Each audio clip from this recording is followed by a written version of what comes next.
This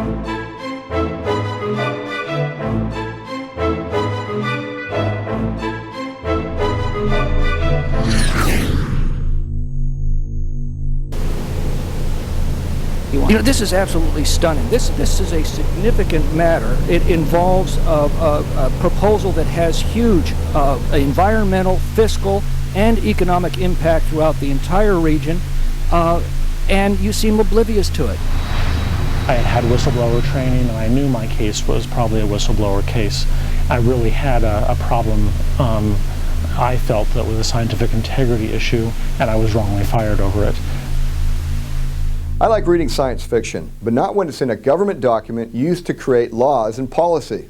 Unfortunately, that's what's happening in some government agencies. The question is why? And the answer is that science doesn't always back up the policy agenda. When that happens, it's far easier to simply omit or manipulate scientific data than it is to defend an unsupportable position. Some of the worst abusers are environmentalists who twist science into science fiction or fictional science to advance their cause. The Department of Interior wants to remove 4 clean energy hydroelectric dams in the Klamath River in Northern California. Their reasoning for the largest dam removal project in U.S. history? To return a native fish species, the coho salmon, to its original habitat. But the Department of Interior has run into a problem. Scientists don't all agree that removing the dams will actually benefit the salmon. And local residents who rely on these dams for water control, irrigation, recreation, and electricity don't want the dams removed. The Department of Interior is pushing forward regardless, forcing science to conform to their predetermined policy objectives rather than making decisions based on sound science. At the Department of Interior, there is no room for dissent. And when a whistleblower in the department calls them out on faulty science, he gets fired. And that has Congressman Tom McClintock up in arms. Ms. Kendall, on February 24th, an 11-page complaint was filed with the Office of the Executive Secretariat and Regulatory Affairs of the Department of the Interior. It documented allegations of systematic, scientific, and scholarly misconduct relating to the Klamath River Dam removal secretarial determination process.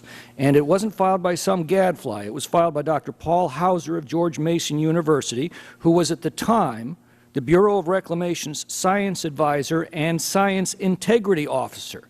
Specifically, he documented the intentional falsification of scientific results contained in the September 21, 2011 summary of key conclusions of the draft EIS-EIR and related scientific and technical reports, and intentional circumvention of the policy that ensures the integrity of science and scholarship and actions that compromise scientific and scholarly integrity. Now, given the well-documented complaint of political tampering with scientific data made by the official directly responsible for overseeing the scientific integrity of these studies, your statement that there's been a, quote, complete absence of any complaints about the manner in which the Klamath Basin study is proceeding is absolutely stunning.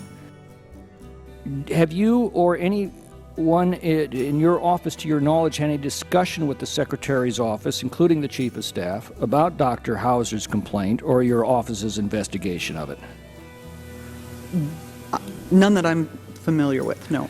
In the list of complaints that you provided to the committee, there is one by Kira Finkler. Is that correct? If that's in the documents that... What was that regarding? I don't know. Well, Kira Finkler was Dr. Hauser's boss at the Bureau of Reclamation. She was the official to whom he originally brought these allegations. Her response was to fire him. She's also the person who was overseeing the Klamath Dam Restoration Agreement, to which Trout Unlimited is a signatory, and she was employed by Trout Unlimited from 2004 to 2007, but did not recuse herself from the Klamath project, even in light of this apparent conflict of interest. Now, I'll ask you again, a complaint regarding her was in your list of complaints provided to the committee. What is that about? You provided me enough information now to... I do remember that we received this complaint.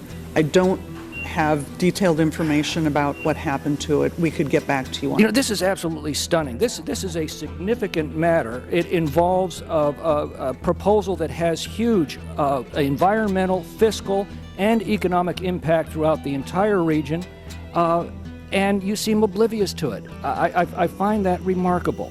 Dr. Paul Hauser placed his integrity as a scientist above his need for a paycheck. And despite attempts by his bosses at the Department of Interior to bully him into going along with their deception, he did the job he was hired to do. And that ultimately cost him his job. Here's his story. I was sitting in my office one September afternoon, and a press officer from across the hall came to me with a press release that she had concerns about. She wanted me to check the science of it. So this isn't in my regular job duties, but I thought, why not? I'll take a look at it. Read the press release. It was titled something like, taking the Klamath dams out will bring all kinds of jobs and save the salmon. So just off the top of the title didn't make sense to me. I actually told this officer in an email that it raised red flags with me because it didn't reflect the reality of the science that I learned about. So I complained about this. I went to the press officer for river reclamation. I said, hey, I have some concerns about this. He said, this isn't an issue that I'm prepared to take on. If you want to take this on, you need to take it to my boss, the Secretary of the Interior press secretary. My boss was not happy with me. She said, first of all, the secretary wants to remove those dams. So your actions here aren't helpful. They aren't helping the department to meet its goals. And the second thing she said is, I support the idea of not making discoverable documents. She was very disappointed about the way that I handled it by emailing people, by talking to people, by asking their opinion. She said I created a trail that could be discovered.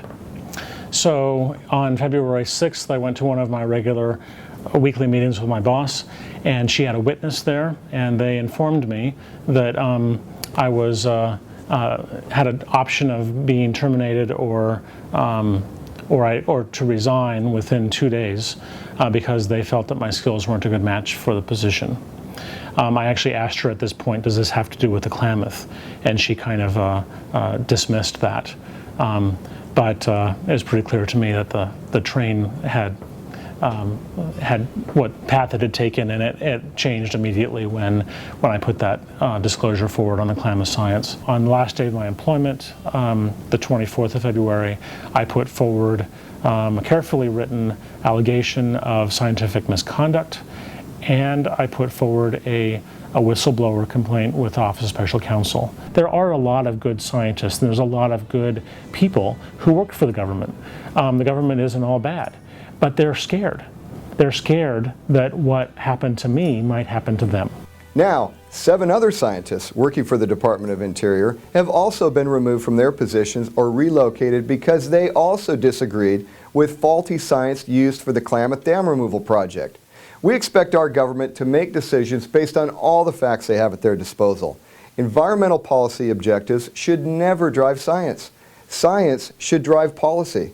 It's simply outrageous that the public can't rely on those we've elected to make sure that honesty and sound science are behind the laws they require us to live by. A government that can't be trusted is not a friend to liberty or democracy.